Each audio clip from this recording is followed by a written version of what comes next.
Hello my dear friends, welcome to Tawani tutorials. मैं आपका दोस्त डॉक्टर आशीष टवानी स्वागत करता हूं आपका इलेक्ट्रोस्टैटिक्स में। टॉपिक है फोर्सेस बिटवीन मल्टीपल चार्जेस। अभी तक बच्चों हमने कूलम्ब फोर्स की स्टडी करी between two charges. Those two charges the static point charges, stationary point charges. अब जरूरी नहीं है कि सिस्टम में मेरे पास 2 चार्जेस हो। I can have n number of charges, मतलब बहुत सारे चार्जेस हमारे पास हो सकते हैं। सभी एक दूसरे के ऊपर फोर्स लगा रहे होंगे। तो अब जब मल्टीपल चार्जेस एक दूसरे पे फोर्सेस लगाते हैं तो नेट फोर्स हम कैसे निकालते हैं, उस चीज की स्टडी यहाँ पे करेंगे। इसको हम बोलते हैं मल्टीपल चार्जेस से प्रोड्यूस होने वाला फोर्स का स्टडी। तो इसको समझने के लिए आपको पता होना चाहिए कि फोर्स हम किस फॉर्मूले से निकालते हैं। तो जवाब है कूलम्ब्स लॉ से निकालते हैं। ठीक है, कि कूलम्ब्स लॉ से जो भी चार्ज फोर्स निकालते हैं, एफिशिएंट नहीं होता है चार्ज। ठीक है, जब बहुत सारे चार्जेस रहेंगे तो फिर कैसे करेंगे। तो हम मान के चल लेंगे हमारे पास Q1, Q2, Q3, Q4, Q5, Q10, Q100, Qn तक ऐसे हजारों लाखों चार्जेस है। System of stationary charges, not charges, stationary. ध्यान दीजिए, चैप्टर नाम इलेक्ट्रोस्टैटिक्स, इसमें कोई भी चार्ज को मूवमेंट करना अलाउड नहीं है। सारे चार्जेस स्टेशनरी चार्जेस है। अब ये सब चार्जेस हमने कहाँ इमेजिन करके रखा है? वैक्यूम में। वैक्यूम का साइंटिफिक वर्ड क्या सीखा हमने?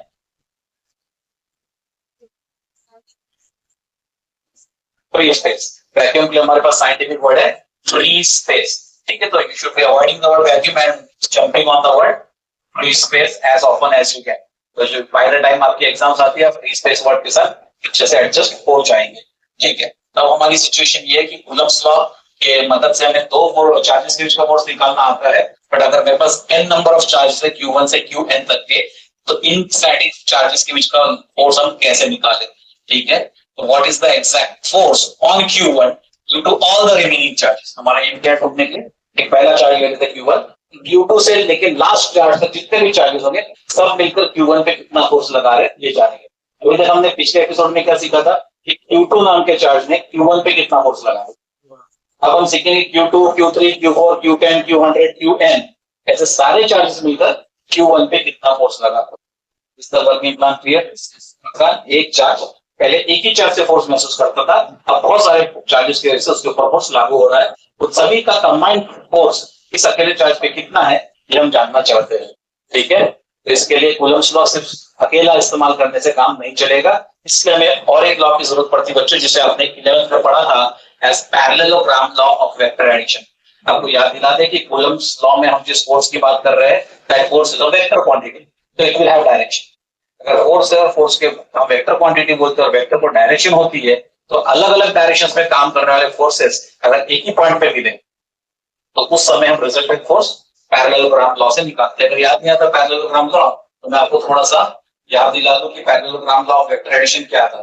देयर वाज अ पॉइंट, इस पॉइंट पे there was one force F1 and there was another force F। दोनों फोर्सेस की एक्टिंग डायरेक्शंस अलग अलग थी, but both were acting on the same point. ऐसा हमारा लॉ बोलता था, इसकी पैरेलल लाइन यहां बना लो, इसकी पैरेलल लाइन यहां बना लो, तो बन गया ये पैरेललोग्राम। अब रिजल्टेंट फोर्स जो होगा बच्चों, वही दोनों के बीच में यानी डायगोनली जाएगा। ठीक है, अपोजिट पॉइंट्स को ज्वाइन करेंगे डायगोनली, ये बन जाएगा हमारा रिजल्टेंट फोर्स F।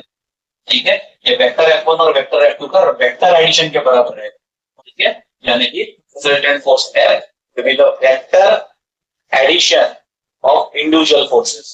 ठीक है बच्चों, ये थी मैकेनिक्स, हमने उस समय जो पढ़ी थी दैट वाज मैकेनिक्स की स्टडी। मतलब हम आपके मैटर ऑब्जेक्ट्स उनके ऊपर के फोर्सेस की बात कर रहे थे। इन बिलीव मी, मैकेनिक्स पे काम करने वाला ये जो फोर्स हमने पढ़ा था, सॉरी लॉ पढ़ा था पैरेललोग्राम लॉ, वो इलेक्ट्रिकल साइंस पे भी एज इट इज एप्लीकेबल होता। आगे चल के हम इसे इलेक्ट्रॉनिक्स पे भी अप्लाई करें।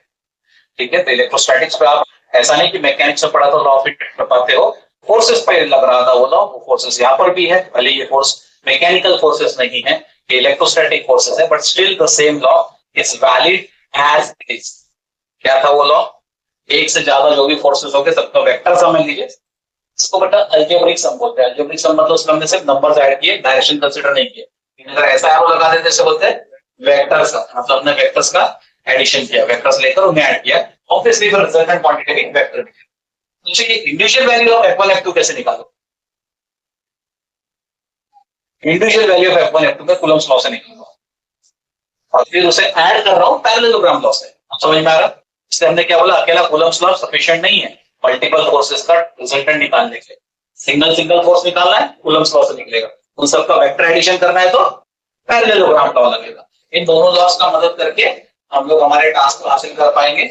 हम लोग को मल्टीपल चार्जेस के से जो फोर्स कैलकुलेट होता है वो निकालते आ जाएगा।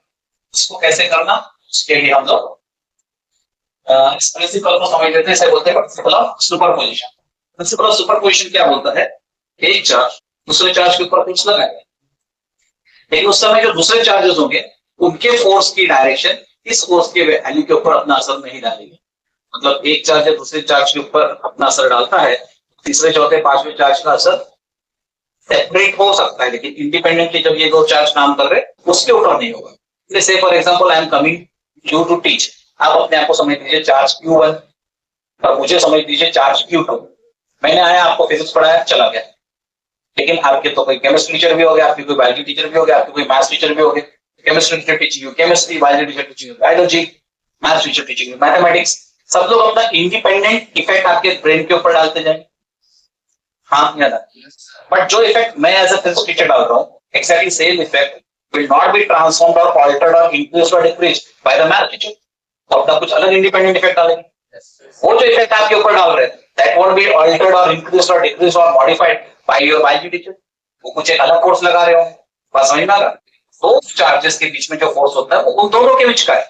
पर तीसरा चौथा चार्ज अपना अलग से इंडिपेंडेंट इंपैक्ट डाल सकता है, लेकिन इनके इंपैक्ट को इन्फ्लुएंस वो नहीं कर सकता। That is principle of superposition. ये बात समझ में आ रही है। दो के बीच का जो असर है वो तो रहेगा, तीसरे चौथे चार्जेस उस असर को चेंज, ऑल्टर, डिक्रीज नहीं कर सकते, लेकिन हाँ वो अपना इंडिपेंडेंट असर जरूर दिखा सकते। ये समझ में आ गया। चलिए इसको ध्यान में रखते हुए, इस प्रिंसिपल ऑफ सुपरपोजिशन को ध्यान में रखते हुए हम लोग क्या करेंगे, एक सिचुएशन देखेंगे। यहाँ पे समझ लो एक चार्ज है Q1, यहाँ पर भी है चार्ज Q1, पड़ोस में एक चार्ज है Q2 और फिर पड़ोस में एक चार्ज है Q3। Now the convenient part in physics is, जब हमारे पास मल्टीपल चीजें होती है तब एक रेफरेंस पॉइंट डिसाइड करते हैं। जैसे से फॉर एग्जांपल नागपुर का 0 माइल, नागपुर का 0 माइल हमारा रेफरेंस पॉइंट है, ठीक है, जिसे कई लोग इंडिया का सेंटर भी बोलते हैं। इस 0 माइल से मुंबई कितना दूर, इस 0 माइल से दिल्ली कितना दूर, इस 0 माइल से कोलकाता कितना दूर, इस 0 माइल से चेन्नई कितना दूर, उस 0 माइल से आपका घर कितना दूर। एक रेफरेंस पॉइंट बना लिया जाए तो वहां के कंपैरिजन सब डिस्टेंसेस डिस्कस किए जा सकते हैं। उसी तरह से हम लोग साइंस में, मैथमेटिक्स में एक रेफरेंस पॉइंट बनाते हैं, इसे ओरिजिन कहते हैं। मैथ्स में याद करो सारे पॉइंट्स के डिस्टेंसेस नापने के लिए क्या करते थे, आप एक ग्राफ पेपर लेते थे, ग्राफ पेपर पे y और x एक्सिस ड्रॉ करते थे, there was a point called origin. Then you had different points, origin से पहले पॉइंट की दूरी कितनी, ओरिजिन से दूसरे पॉइंट की दूरी कितनी, ऐसे ही निकालते थे ना। All distances were measured from origin. What was the reference point, origin. तो अब बच्चों मैंने आपके एक्सिस भी बना दी, क्योंकि अब हम बड़ा बच्चा हो गए ना, तो हम एक्स वाई एक्सिस नहीं दिखाएंगे। लेकिन अगर मैं बोलूं यहाँ पे एक चार्ज है Q1, यहाँ पे एक चार्ज है Q2 एंड सो ऑन, सारे के डिस्टेंसेस में नापूंगा कहां से, ओरिजिन से। पहले एक्सिस नहीं दिखाई जा रही, लेकिन ओरिजिन मेरा एक रेफरेंस पॉइंट है, ये बात ध्यान में आती है। Sure and difficult still now, ठीक है। तो बच्चों हमने एक ओरिजिन डिसाइड किया, सेपरेटली हमने एक्स और वाई एक्सिस कुछ नहीं दिखाई। समझ लो यहाँ पे इमेजिनरी वाई एक्सिस है, यहाँ पे इमेजिनरी एक्स एक्सिस है, और ये वहां पे उनका इंटरसेक्शन पॉइंट ऐसा मान लिया। अब ओरिजिन से चार्ज Q1 की दूरी R1, सिंपल। तो चार्ज Q2 की दूरी R2, चार्ज Q3 की दूरी R, ठीक है। Q1 का डिस्टेंस R1, Q2 का डिस्टेंस R2, Q3 का डिस्टेंस R3। एग्रीड।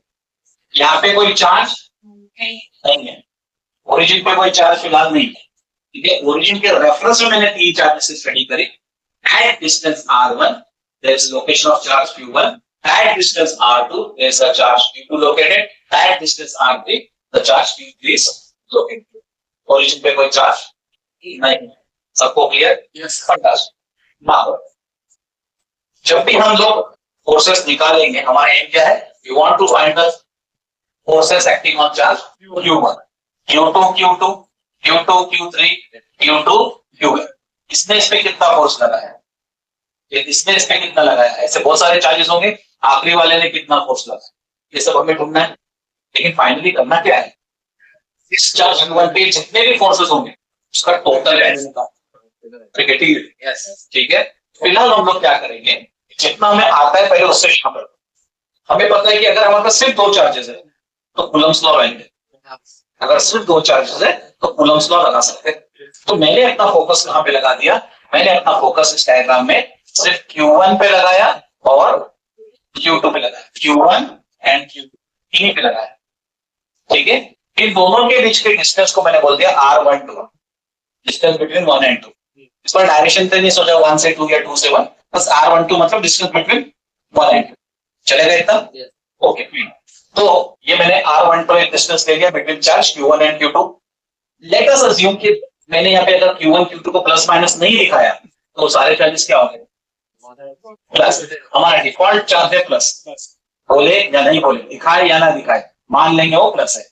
तब तक माइनस हम दिखा नहीं देते या बोल नहीं देते तब तक आप किसी चार्ज को नेगेटिव नहीं मानेंगे in the entire syllabus, whether boards और एंट्रेंस। जब तक किसी चार्ज को हम माइनस स्पेसिफाई नहीं करते तब तक माइनस नहीं लेते। क्लियर? ठीक है। तो यहाँ पे Q1 लिखा है मतलब प्लस Q1, यहाँ पे Q2 लिखा है मतलब प्लस Q2। अब बताओ लाइक चार्जेस हुए या रिपेल करेंगे या अनलाइक चार्जेस है अट्रैक्ट करेंगे? क्या करेंगे? ये लाइक चार्जेस है, रिपेल करेंगे। रिपल्शन का फोर्स या अट्रैक्शन का फोर्स काम कैसे करता है? As per Coulomb's law it is along the line joining the two charges. लेकिन अब एक डिफरेंस है, अगर रिपल्शन का फोर्स है तो line joining the two charges में आउटवर्ड काम करेगा और अट्रैक्शन कर रहा तो sure, no doubt, fantastic. So Q1 positive, Q2 positive. This is the line joining the two charges. So this is the direction of outward force. पक्का? इस outward force को अपन अलग अलग से बना लेते हैं. And this is force acting on charge 1 due to charge 2. Force acting on charge 1 due to charge 2. ये लेवलिंग समझ में आ गई क्या? कितने बच्चे होशियार हैं कि मुझे इसका वैल्यू बता देंगे? मैग्नीट्यूड में मुझे चाहिए. Force acting on 1 due to charge. Magnitude. Coulomb's law में हमने फॉर्मूला सीखा है, directly proportional to product of charges, inversely proportional to square of distance between the two charges. चलो ढूंढो जल्दी। ये तो लिखा है ना 1/4 पाई, एक आदमी 4 पाई पे पड़ा हुआ है। अरे रे रे जोर जोर से नहीं बोलना है। If you want to answer, raise your hand. लोगों को ढूंढने की मेहनत करने दो। एक तो याद हो जाना चाहिए, नहीं तो ढूंढने की एटलीस्ट हिम्मत होनी चाहिए। दूसरा 1/4 पाई एप्सिलॉन नॉट या epsilon 0 Q1 into Q1 Q2 upon R। Magnitude wise इतना 1/4 pi epsilon 0 into Q1 Q2 by R। जो बच्चे एब्सेंट हो रहे थे तो अभी याद कर लो, रट्टा मार लो, लिख लो, जो करना है कर लो। रिक्वेस्ट है कि पुराने episode based on Coulomb's law जरूर विजिट करें, ठीक है। चलो तो F12 is 1/4 pi epsilon 0 Q1 Q2 by R square. बच्चों F13 अगर पूछूं, F13 करने के मुझे क्या करना पड़ेगा? एक सेपरेट चार्ज इधर ध्यान दो, पीछे कुछ नहीं कॉपी पे तुम्हारे, इधर ध्यान दो। Q3 एक चार्ज लेना पड़ेगा।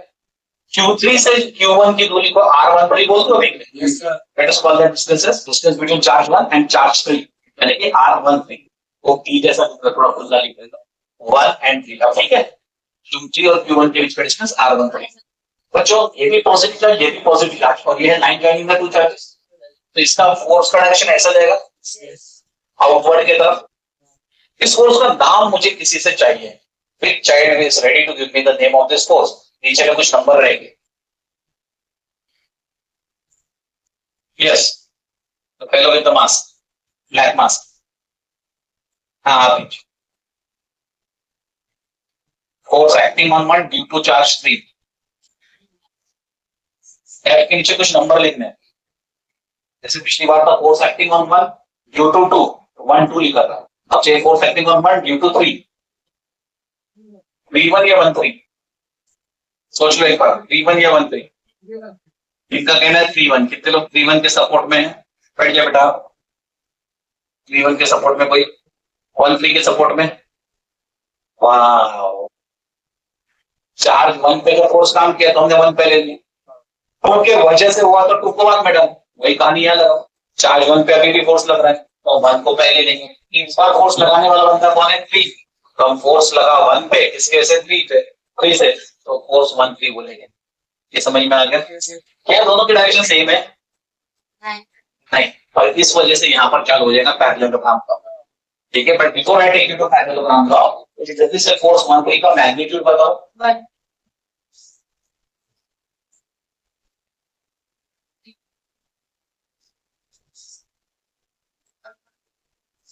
कोशिश करो बेटा।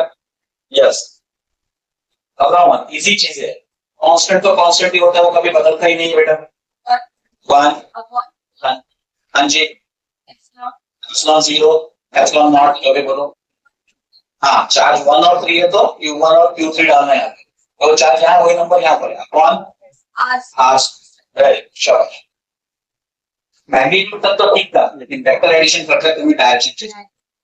अब एक तरीका ये है कि यूनिट वेक्टर के साथ काम करें, तो ये आर स्क्वायर को बदलने की जरूरत नहीं पड़ती। एक कॉम्प्लेक्स तरीका और देखा था, यूनिट वेक्टर को वेक्टर अपॉन its मैग्नीट्यूड करे, ऐसे फिर आर क्यूब बनाए, तो मैं यूनिट वेक्टर में लेके चलूं, सिंपल रहेगा। तो will put it into unit vectors. अब यूनिट वेक्टर्स में करने का तरीका क्या है बेटा, इसको जैसे आपने वेक्टर नोटेशन लगाया हो तो यहाँ पर भी यूनिट वेक्टर डालना पड़ेगा। यूनिट वेक्टर को ऐसी कैप लगती है, इसे कैप बोलते हैं, इसको वेक्टर बोलते हैं। और अगर ऐसा लगा दिया तो इसे यूनिट वेक्टर बोलते हैं। समझ में आ गया? ऐसा लगा तो वेक्टर और ऐसा लगा तो यूनिट। स्मॉल का फर्क ख्याल में आ गया? मैंने यहाँ पे यूनिट वेक्टर लगाया।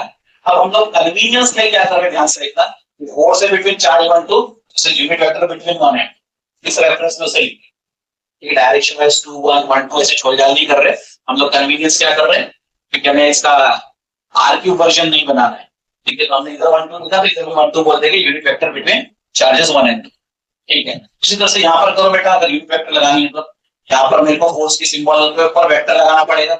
जैसे ही मैंने इधर लगाया, इधर यूनिट वेक्टर आर 1 3 का यूनिट वेक्टर, ये समझ में आ रहा है?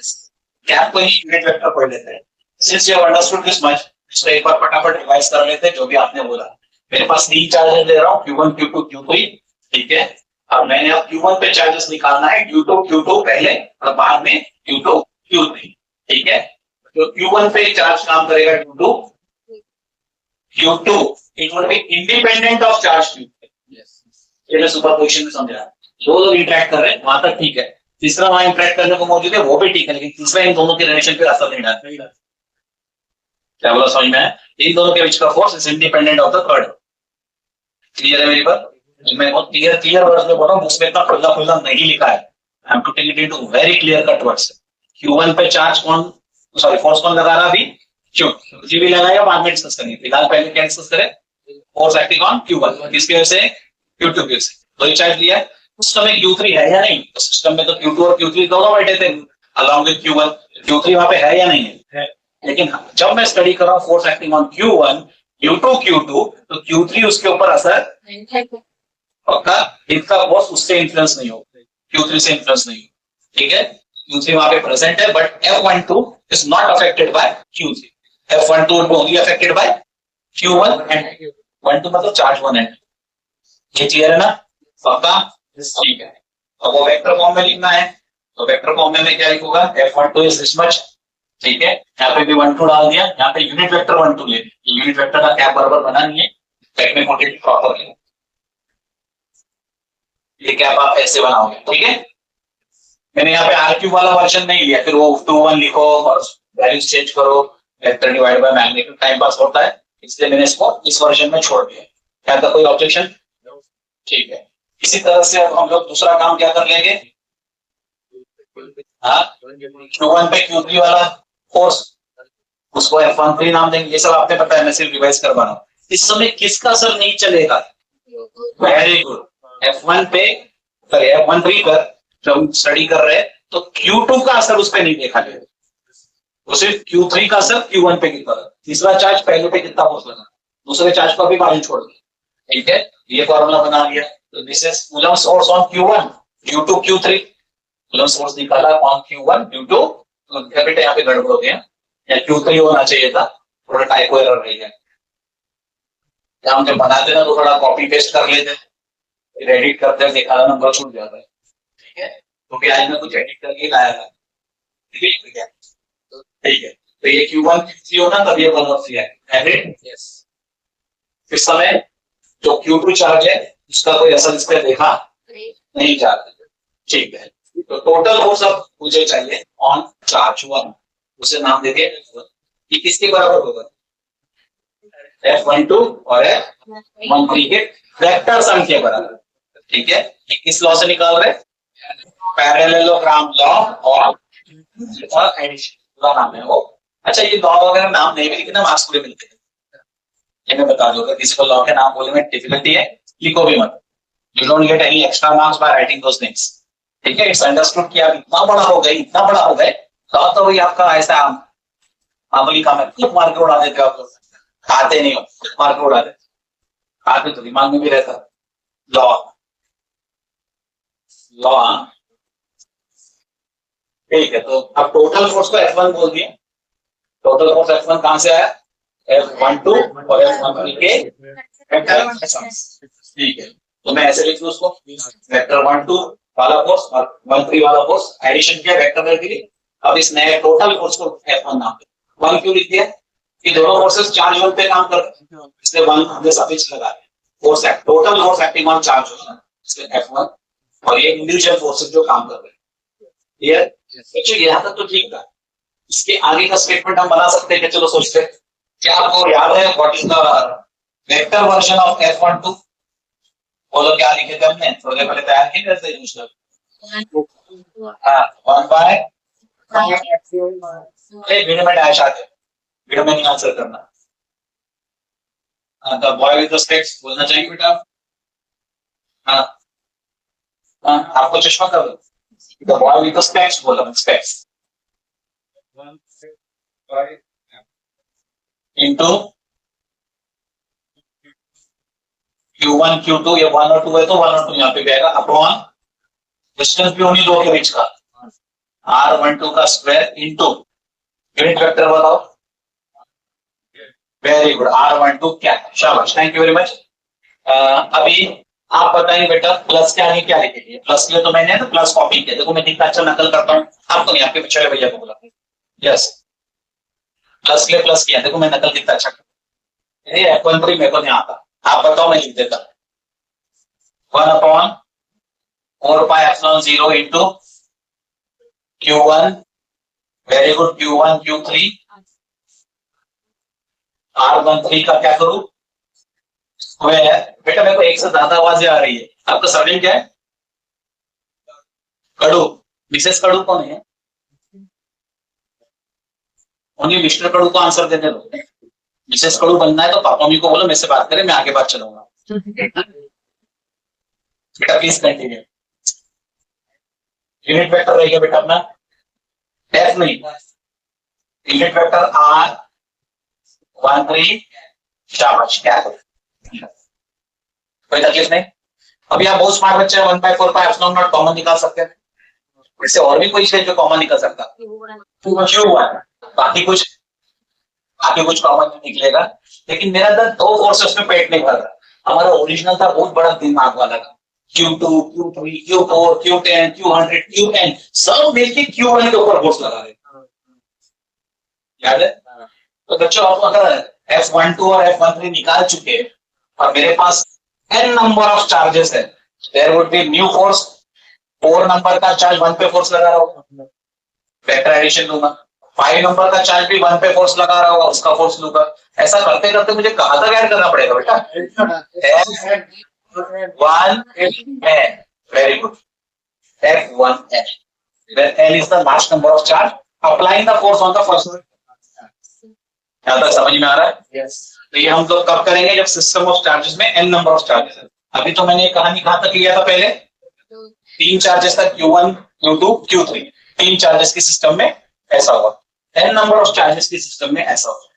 वैसे n नंबर ऑफ चार्जेस की बात है बच्चों प्योरली थ्योरेटिकल है, क्योंकि एक न्यूमेरिकल अगर इस पे फ्रेम करना है तो 2 चार्जेस के ऊपर प्योर कूलम्स लॉ, 3 चार्जेस बहुत हो गया, 4 चार्जेस मिलाकर आपका इस तरह का कॉम्बिनेशन ऑफ फोर्सेस वाला लॉ। ठीक है, इसके ऊपर ना फोर्स पूछता ना इंटरेस्ट पूछता। ठीक है, मैं n नंबर के लिए थ्योरेटिकल फॉर्मूला जरूर बनाने वाला हूं, बुक्स में बनाया है, लेकिन अगर डिस्क्रिप्शन थ्योरेटिकल है तो कर रही है काम, but if it is a numerical you don't require those things. 3 charges के बीच में रहा तो यहीं पे खत्म हो जाना, 4 चार्जेस तक रहा तो यहां तक जाना, 5 चार्जेस की रेट सिचुएशन आ गई तो वहां तक चलेगा, उसके आगे जाने की जरूरत नहीं पड़ेगी। तो मोबाइल की दुनिया से बाहर निकल जाए तो बहुत अच्छा, मैं तो मोबाइल लेके आपको फेंक दूंगा खिड़की के बाहर।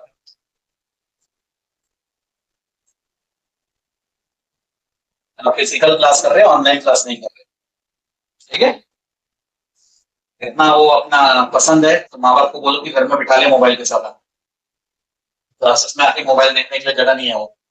ठीक, तो अभी हमने जो कुछ देखा था उसका रिविजन, ये मैंने इसको कॉपी किया, यहाँ पर F13 को कॉपी, यहाँ बराबर आ गया है। ठीक है, तो यहाँ पर किसी को अड़चन नहीं। अगर मैं आपको बोलूं कि इसमें एक्सटेंशन करना है F14 का भी, F15 का भी, इसमें लोगों को लगता है कर लेंगे डायरेक्टली, ऐसे ही करना है, जहाँ 2 था वहाँ 3 के बदले 4, 4 के बदले 5, उतने तो बढ़ाना है, 1 हर बार फिक्स रहेगा। हाँ या ना, मैथमेटिकल सेम पैटर्न में ही लिखना है, आप कर सकोगे मुझे उम्मीद है। ठीक है, तो ऐसे सिचुएशन में क्या हो जाएगा, ये पूरे कैलकुलेशन को मैं जनरलाइज कर देता हूँ for a system of more than 3 charges, 4, 5, 10, 100, 10 number of charges. ठीक है, तो प्रिंसिपल ऑफ सुपरपोजिशन सभी पे चलेगा अप टू क्यू एन। ठीक है, तो सारे क्यू एन तक के चार्जेस के लिए ध्यान रखना, जब हम 2 चार्जेस का बात करेंगे तो बाकी चार्जेस उस पर इन्फ्लुएंस नहीं कर रहे होंगे। ठीक है, it is unaffected by the presence of other charges.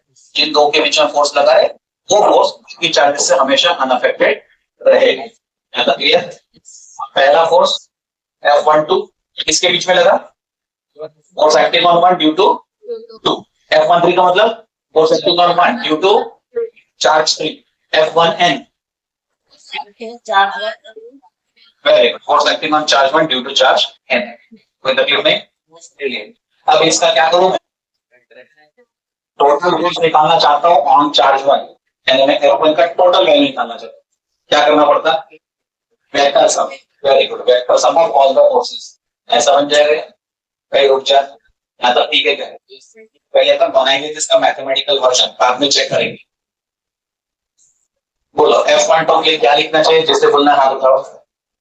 तो सीखने का ये मौका है, अगर यहाँ पे ढंग से नहीं सीखे तो आगे इलेक्ट्रोस्टैटिक्स और कॉम्प्लिकेट हो जाएगा, इसलिए प्रैक्टिस करो मेरे साथ, ओनली फॉर द प्रैक्टिस है। हाँ बोलो,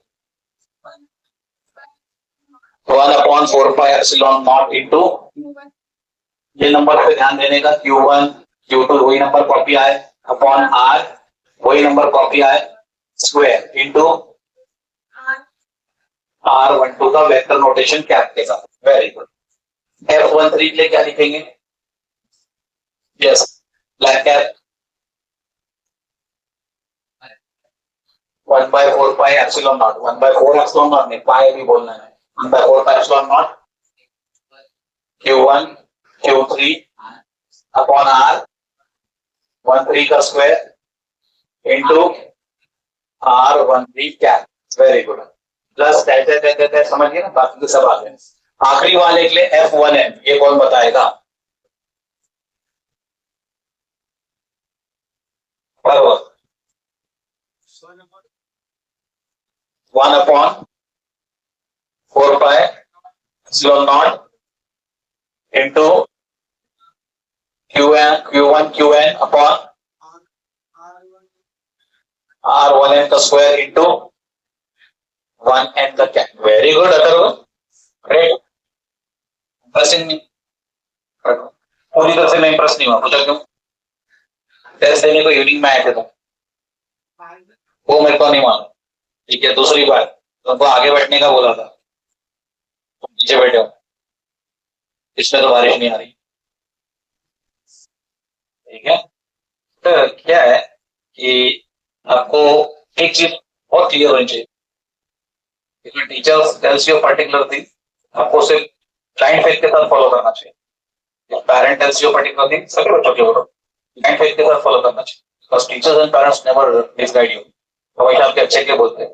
तो जगह छोड़ के इधर आ जा, तेरे परसेंटेज में कम से कम 20% का फर्क तो मत +20 है, इनिशियल जगह इधर छोड़ के उधर आ गया, तेरे अंदर उतना कैलिबर है। अभी आने से क्या होगा, तेरे खुद की इच्छा से आना, मेरे बुलाने पे मत आना, तेरे खुद की इच्छा से। मेरा बोलने का काम एक बार था, आज से पलट कर दिया, दूसरी बार अब नहीं बोलूंगा, क्योंकि इसके पहले बहुत बार बोल चुका हूं, लोगों को दोस्तों की गैंग छोड़ के अलग हो जाओ, एटलीस्ट पढ़ता नहीं सुन रहे तो मैं कुछ नहीं कर सकता। ठीक है, तुमको एक बार बोला, 2 दिन पहले 3 दिन पहले, एक बार आज बोल दिया, अब तुम्हारी इच्छा है, यहाँ आओ +20 पाओ, वहां रह जाओ -10 लेके कर जाओ,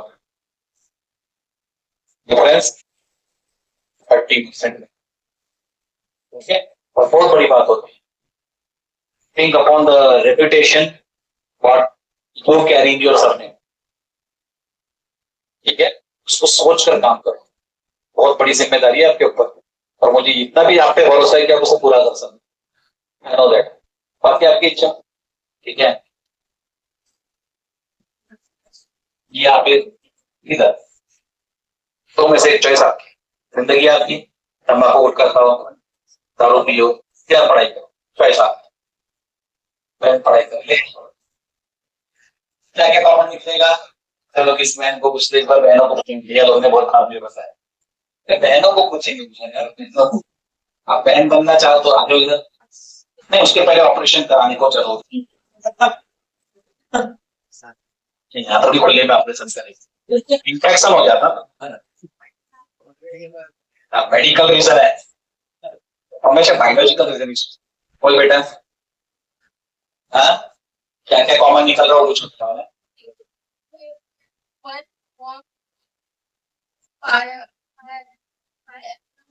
ये देखो सभी में चेक करा देता हूँ। 1/4 पैप्सिलॉन नॉट, 1/4 पैप्सिलॉन नॉट, 1/4 पैप्सिलॉन नॉट, हर एक टर्म में से कॉमन निकाला। और भी कुछ तो भी है। Very good. ये Q1 भी देखो हर एक टर्म में फिक्स्ड है, वो भी कॉमन निकलेगा। चल बच्चा आगे क्या करूं? आप कुछ कॉमन नहीं बचा, बस ठीक है, मेरे को इतना चाहिए था कॉमन क्या क्या है। मिस्टर वासुदेव, अब पहले टर्म में अनकॉमन क्या छोड़ गया बताओ? पहले टर्म में Q2 अपॉन बोल यार R12 स्क्वायर इंटू R12 क्या, ठीक है बैठिए प्लस। आप बताओ बेटा यहां से क्या अनकॉमन छोटा है, तो मुझे ब्रैकेट के अंदर लिखना पड़ेगा Q3 upon R13 square R13 क्या प्लस, इसके बाद क्या लगाना चाहिए आरपी बताएंगे? नहीं, हाँ जैन साहब बताएंगे। हाँ सब ये तालियां हो जाए, ये परफेक्ट डिसीजन के साथ खड़ी कर रहे हो। इसके बाद क्या लगेगा आरपी बताओ? नहीं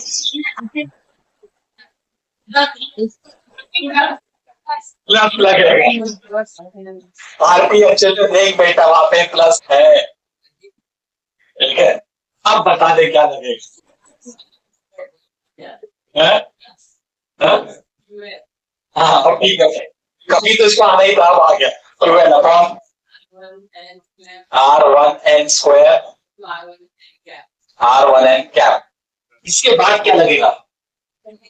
bracket open close, bracket close, शाबाश। अब देखो आरपी भी होशियार हो गया, बाकी लोग इसका इंतजार कर रहे हैं। इसको और कुछ छोटा करने का तरीका है क्या? मैथ्स में तरीके है, इतना लंबा लिखना जान पे आप, ऐसे लंबे लंबे सिमिलर पैटर्न का, पैटर्न सिमिलर है नंबर डिफरेंट। जब पैटर्न सिमिलर होता है और नंबर डिफरेंट होता है तो एक जनरलाइज सिंबल आई का इस्तेमाल करके एडिशन को एक नए सिंबल समेशन से रिप्लेस करके लिखा जा सकता है। इसको प्रोसेस पता है, 1 2 3 3.5 4.5, तो उसको आ रहा 4.5, तुमको पड़ेगी ना, उधर हाथ ऊपर आ रहा था ना, 4.5 बच्चे पता बेटा समेशन करके है। वेरी गुड, बैठ जा मैं करके बताता हूँ। 1/4 pi epsilon not into Q1, ये तो हमारा कॉमन पैटर्न है। इसका इतना बड़ा जो एक्सप्रेशन है, हर बार देखो कुछ तो भी चार्ज है, कुछ तो भी डिस्टेंस का स्क्वायर है, और नंबर का पैटर्न रिदम रिपीट हो रहा है। Q2 1 2 1 2, Q3 1 3 1 3, Q1 1 है 1 है, पैटर्न रिपीट हो रहा है, ठीक है। सबसे कॉमन नंबर कौन सा है जो हर टर्म में आ रहा है? 1 हर बार आ रहा है, ये पैटर्न में फिक्स है, हाँ या ना? तो जो नंबर बदल रहा है वो कौन है? 2 2 2 3 3 3 n। तो जो नंबर बदलता है उसे हम एक सिंबल से रिप्रेजेंट करते हैं, बाकी टर्म्स को एज इट लिख करो। बाकी टर्म्स मेरे पास है कौन कौन से? मेरे पास यहाँ पे Q है डिवाइड बाय R है, इसमें का 1 फिक्स्ड है, इधर में R कैप है जिसका 1 फिक्स्ड है। तो यहाँ पे नंबर 2 से स्टार्ट हो रहा, फिर वही नंबर यहाँ पे 3 बन जा रहा, वही नंबर बढ़ के यहाँ पे n हो जा रहा। तो जो नंबर वेरिएबल है, जो 2 है 3 है n है, उसको हम लिख देते हैं n, सॉरी n तो ऑलरेडी लिख दिया, इसको लिख देंगे I, इंग्लिश का स्मॉल I लेटर, ठीक है, और यहाँ पर भी 1 के आगे क्या लिखोगे, 2 3 4 सबको आर। जो नंबर बदल रहा है उसको आई लिखा, ये समझ में आया क्या बच्चों? जो नंबर कांस्टेंट है 1 वो हमने मेंटेन किया, हाँ है ना? ऐसे कितने टर्म्स है, तो n नंबर ऑफ टर्म्स है, इन सबका मैंने क्या करना है, समेशन। समेशन मतलब इतने बार का चिल्लर एडिशन दिखाने के बदले एक बार में एडिशन दिखाता है, ये सिंबल का प्रोनाउंसिएशन है समेशन। समेशन इसका मीनिंग है एडिशन, और ये मल्टीपल एडिशंस को एक बार में रिप्रेजेंट करने का तरीका, ठीक है? तो जो नंबर 1 हर बार कांस्टेंट था उसे 1 करके ही लिखा, और जो नंबर चेंज हो रहा है मैं उसका कलर भी बदल देता हूं, ठीक है? यहाँ पर हमारा जो नंबर चेंज हुआ 2 2 2, उसे मैंने लिख दिया आई आई और आई। यहाँ पे 3 3 3 4 4 4 5 5 5 n n n, ठीक है? तो जो नंबर कांस्टेंट है वो दो ही जगह पे था, दैट वाज 1। तो मैं यहाँ पर आई की वैल्यूज लिखता हूँ, आई की लोएस्ट वैल्यू क्या चल रही बेटा, तो ये सावधान करें। काफी बार क्या होता है, इसके अलावा जितने जगह पे ऐसे समेशंस आप देखोगे उसमें शुरुआत 1 से होती है, यहाँ पे 1 तो फिक्स नंबर हो गया था ना हर बार, इसलिए आई की वैल्यू कहां से शुरू हुई, 2 से। एक छोटा सा वेरिएशन यहाँ पे कुछ बच्चे गलती करते थे, में आई की वैल्यू 2 से स्टार्ट होती है, इस पे ध्यान देना। खत्म कहां होगा बेटा, आई का 2 3 और करते करते तो टॉप मोस्ट वैल्यूज है, इसको बोलते हैं लोअर लिमिट, मतलब सबसे छोटे नंबर, इसको बोलते हैं मतलब सबसे हाईएस्ट नंबर, ठीक है? हाईएस्ट नंबर को सबसे ऊपर रख दिया, लोएस्ट नंबर को सबसे नीचे रख दिया। यहां तक समझा? पक्का सबको करना है? Let's summarise it very fast. ये मैंने F12 F13 F1 सब में का कॉमन निकाल दिया, इसमें भी फिलहाल Q1 को कॉमन नहीं निकाला, ठीक है? अगर मैं Q1 को भी कॉमन निकाल तो 1 into Q1 is Q1, ये पूरा bracket will become summation of like this, ये समझ में? Qi और R1i का स्क्वायर into R1i का वेक्टर क्या है, यूनिट वेक्टर वाला क्या है, ठीक है? n की मिनिमम वैल्यू, सॉरी i की मिनिमम वैल्यू 2 से स्टार्ट होगी और मैक्सिमम वैल्यू n पे होगी, ये मैंने समराइज कर दिया, ठीक है? डिटेलिंग मैंने आपको बता दी, ये समरी है, आपको क्लियर है क्या? डायरेक्ट नहीं समझता इसलिए स्टेप्स पढ़ा के समझाया। Everybody very very clear? Any doubts till now? No doubts, fantastic, ठीक है? तो इसका हमने क्या किया, वेक्टर सम निकालने के लिए पैरेललोग्राम लॉ का इस्तेमाल किया, पैरेललोग्राम लॉ ऑफ मल्टीप्लिकेशन, ठीक है? और ये इंडिविजुअल केसेस कैसे निकाले थे, बाइनोमियल्स, दो लॉ के कॉम्बिनेशन से हमने क्या करने में कामयाबी हासिल कर ली, we could get a force on a single charge due to multiple charges, ठीक है? वैसे लेकिन मैं आपसे पहले बोल रहा हूँ, साधारण teacher 3 charge 4 charge, rare situation में 5 चार्ज देकर आपको प्रबल करने की कोशिश कर सकते, इससे बड़ा क्वेश्चन एमसीक्यूज में भी आज तक नहीं बना, एन चार्जेस वगैरह सब theoretical hypothetical situations. It's your question. Integration कब करते हैं, जब आपके पास कंटीन्यूअस चीजें होती है, यहाँ पे चार्जेस डिसकंटीन्यूअस है, ठीक है? मैथ्स में आपको ये पता होना चाहिए कि थिंग्स आर डिसकंटीन्यूअस, मतलब उनके बीच में गैप्स है, डिस्टेंसेस है, स्पेसिंग्स है, हम समेशन करते हैं मतलब एडिशन। और अगर वो चीजें कंटीन्यूअस है मतलब चिपक चिपक के है, हम इंटीग्रेशन करेंगे। तो ऐसा भी सिचुएशन आएगा इस चैप्टर में, मैं आपको इंटीग्रेशन करके दिखाऊंगा, लेकिन तब करूंगा कि भाई मेरे पास एक ऑब्जेक्ट है,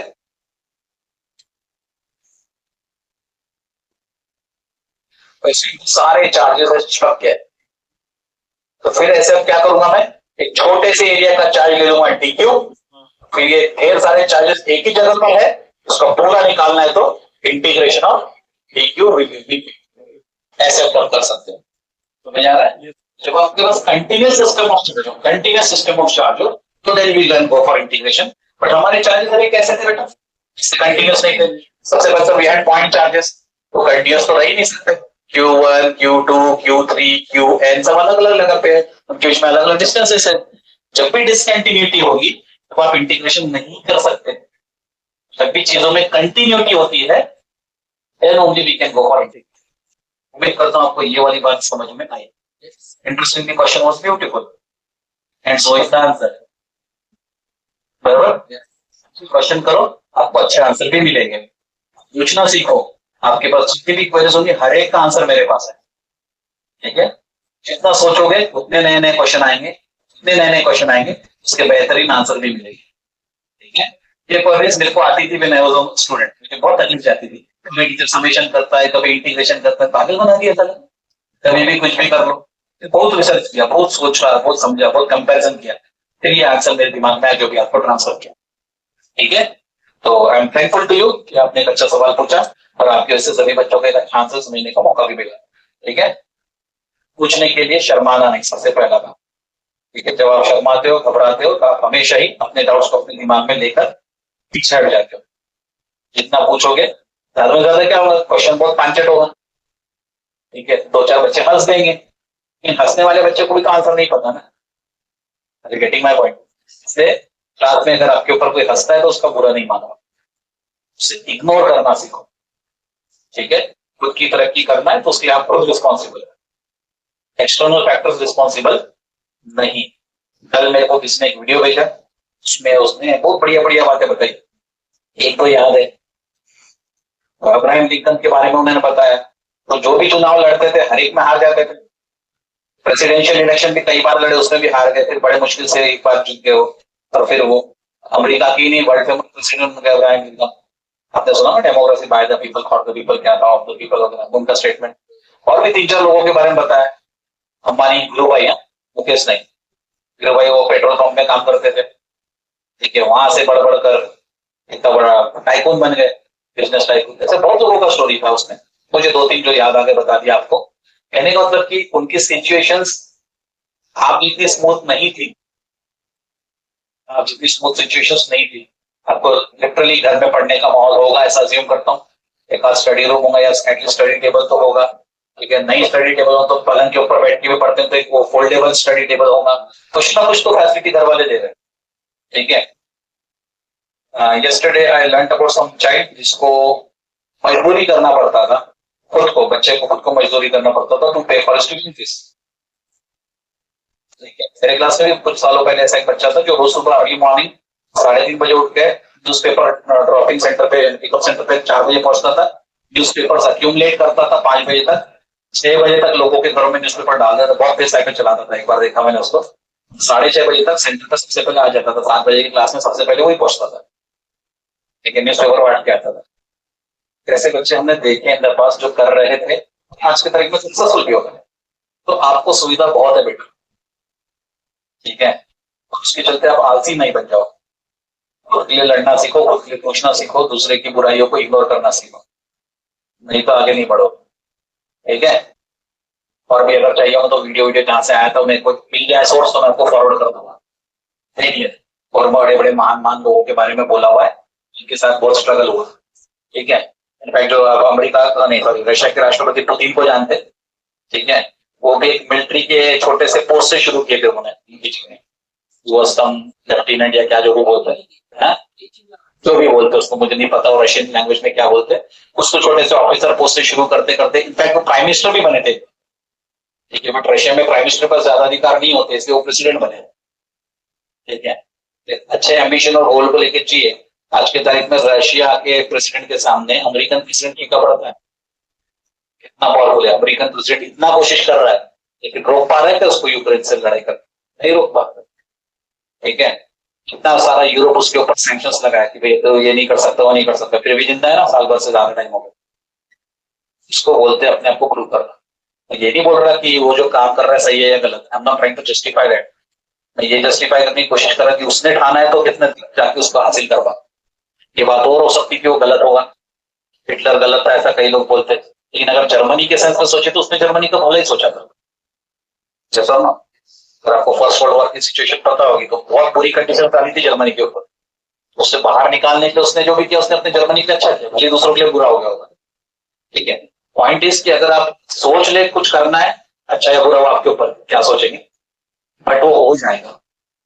बिना सोचे नहीं होता यार, इसलिए करना चालू कर दो। तो यहाँ पे अभी जैसे सवाल पूछा, मुझे अच्छा लगा। आप लोगों को भी जिनको सवाल रहते हैं पूछने, ऐसा मेरा स्टेटमेंट है, ताकि आप टीचर पूछोगे नहीं तो पढ़ोगे नहीं। क्या सवाल, क्या बात बोलते हो, पढ़ेगा नहीं तो बढ़ेगा नहीं, बढ़िया। ओरिजिनल स्टेटमेंट ऐसा नहीं, वो पढ़ेगा इंडिया तो पढ़ेगा इंडिया, ओरिजिनल स्टेटमेंट। ठीक है, हमने चेंज कर दिया, क्या था अपना स्टेटस, पढ़ेगा नहीं तो बढ़ेगा, मोबाइल देखेगा तो चक मारेगा।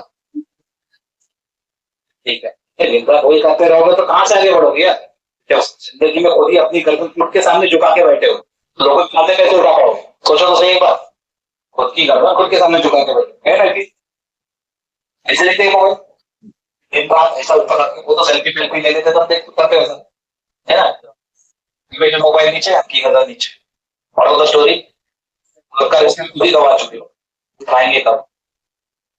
अकेले मैंने उठ पा रहा था तो सबके सामने कैसे उठेगा? ठीक है, तो बीमारी को दूर करो प्लीज।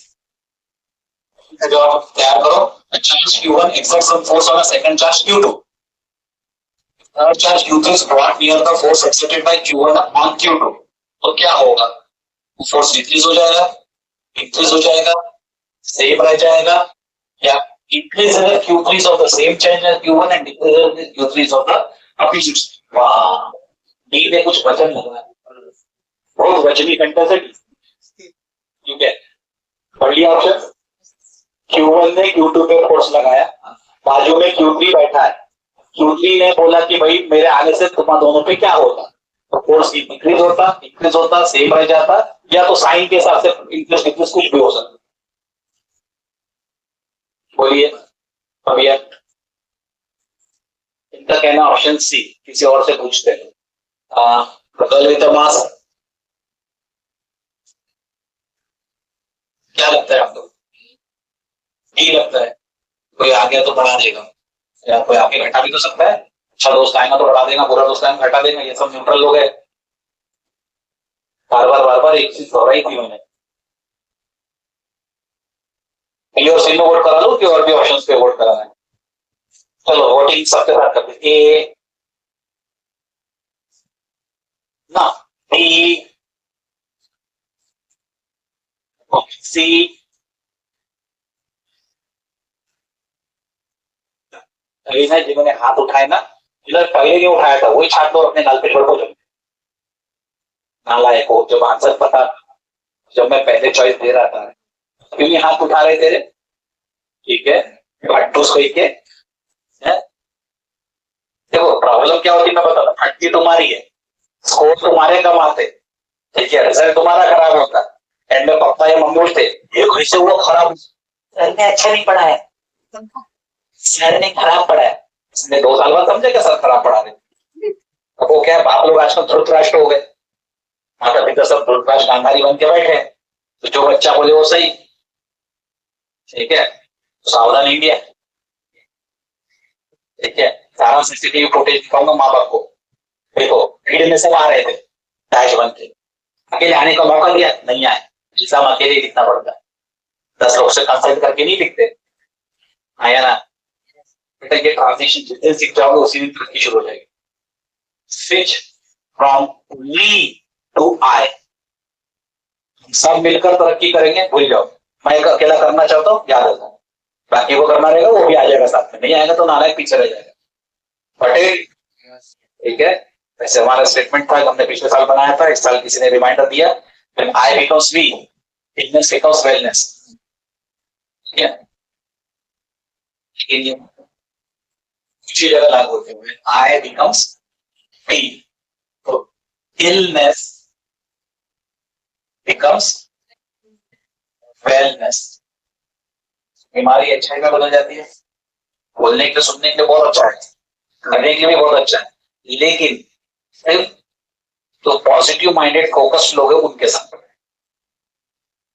तो आय से भी बनने के लिए सब उल्टे उल्टे चार्जेस ले दिए, तुम प्लस कोई माइनस, समझिए ना, तुम आगे बढ़ना चाहते हो, पैकेज के पीछे लाना चाहता है, प्रोग्रेस नहीं होगा, समझ गया कि नहीं समझ गया? तो आय से भी बनना है, इलनेस को वेलनेस में बदलना है, तो सबसे पहली शर्त अपने जैसे लाइक माइंडेड लोगों की ग्रुप बनाओ, तब वो फायदा है, ठीक है, समझ गया?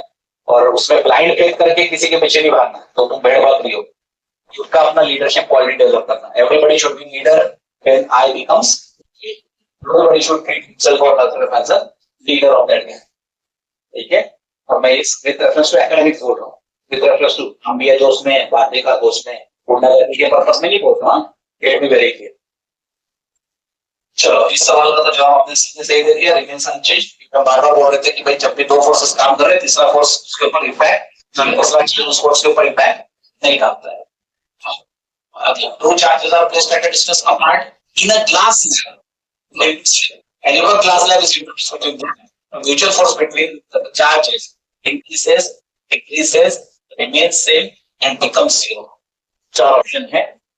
ग्लास स्लैब बीच में डाल दिया. अभी थोड़ा क्वेश्चन में चेंज. पिछली बार क्या था?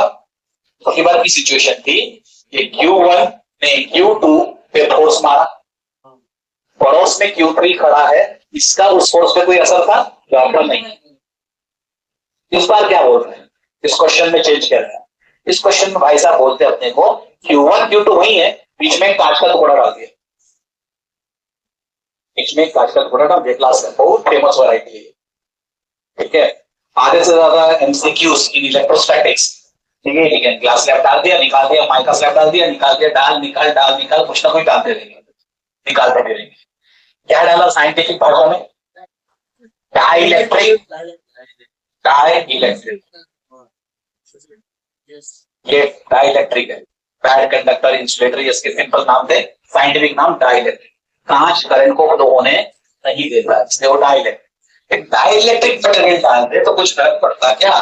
अब ये सवाल है कि अब जो फोर्स काम करेगा इस डाइलेक्ट्रिक की वजह से बढ़ जाएगा, घट जाएगा, सेम टू सेम रह जाएगा, जीरो हो जाएगा. मैं आपकी मदद कर दूंगी 50% मदद.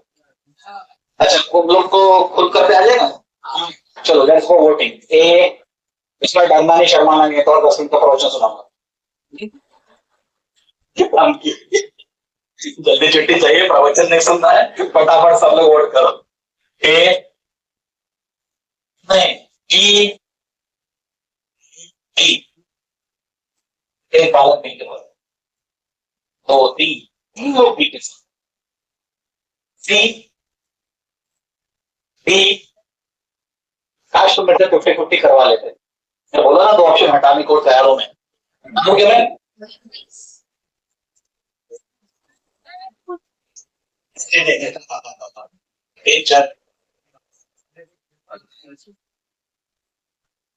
इतने एंथुसियास्टिक बने रहोगे उतने आसानी से काम जमेगा. इतना सोचने में आलस करोगे उतना इलेक्ट्रोस्टैटिक्स या कोई भी सब्जेक्ट डिफिकल्ट हो जाएगा. डी और डी गड़बड़ा गए. ए और बी में से एक सही है. इतनी मदद करो. हीट करो, हीट हीट हीट भी नहीं चाहिए, कोई बात नहीं. I love your confidence. How many are with A? How many are with B? I, Q. Don't tell me sir वो रुकावट है, उसको जाने में डिफिकल्टी हो रही थी. वो इंसान है, पीछे बाहर आ गया तो जाने में डिफिकल्टी हो रही थी उसको. चलो तुम्हारी ले लो गेम. ले लो. देखो गेम देने में भी मजा है क्योंकि उसमें अपनी पास थी. उसके बाद फिर मजार में छोड़ के तो जाएंगे नहीं, वहां से निकाल के भी बाहर लाएंगे. जब बाहर निकालेंगे तो यहाँ हमेशा टिका रहेगा. ले लो गेम. वैक्यूम के लिए इसकी परमिटिविटी है 1. लेकिन किसी और डाइलेक्ट्रिक की बात करें, glass, paper, mica, anything like that, it is always greater than 1. ठीक है. जैसे माइका की मान लेते हैं, माइका होता है उसकी परमिटिविटी 8 है. मान लो ये वाटर होता, प्योर वाटर, इसकी 81. ठीक है. ऐसे अलग अलग मटेरियल की अलग अलग परमिटिविटी होती, मतलब ग्रेटर देन 1 होगी ना वैल्यू है. परमिटिविटी वहां पे ग्लास है, एयर या वैक्यूम नहीं है, तो परमिटिविटी बढ़ गई है. परमिटिविटी है. तो बात समझ में आई है? बात समझ में आ गई? परमिटिविटी बढ़ गई कि नहीं बढ़ गई? बढ़ गई. शाबाश. ए, बी, इसको बोलते हैं माइंड शेयरिंग कॉन्सेप्ट. सही आंसर बी है.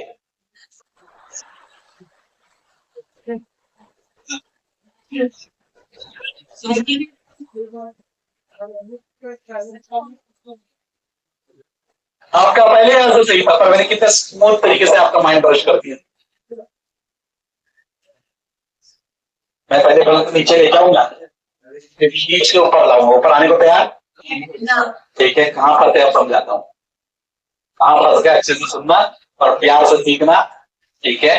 जो आपको गूगल बाबा जी नहीं बताते और डॉक्टर टवानी बताते, ध्यान से सीख. परमिटिविटी बढ़ गई, इसमें कोई दो राय नहीं. परमिटिविटी हर हाल में बढ़ गई. ये क्वेश्चन टाइप पे है. क्या ढूंढने को बोला भाई साहब ने? Forces upon 4 by epsilon not. ये एप्सिलॉन कहाँ पे आ रही है भाई? डिनोमिनेटर में आ रहा है। फोर्स किधर आ रही है? मैग्नीट्यूड ही लिखा मिला, यूनिट वेक्टर दिखा के परेशान नहीं किया। तो भाई अगर हमने बोला परमिटिविटी बढ़ी तो डिनोमिनेटर का एप्सिलॉन बढ़ा। अब H is proportional to 1 upon epsilon. हाँ या ना? इनवर्स है ना, ये डिनोमिनेटर में है, नीचे लिखा, फोर्स न्यूमरेटर में ऊपर लिखा। रिलेशन क्या हुई? तो परमिटिविटी बढ़ेगी तो फोर्स कौन सा सही होएगा? Very good. Now you are brilliant students. Thank you very much for attending my class. God bless you all.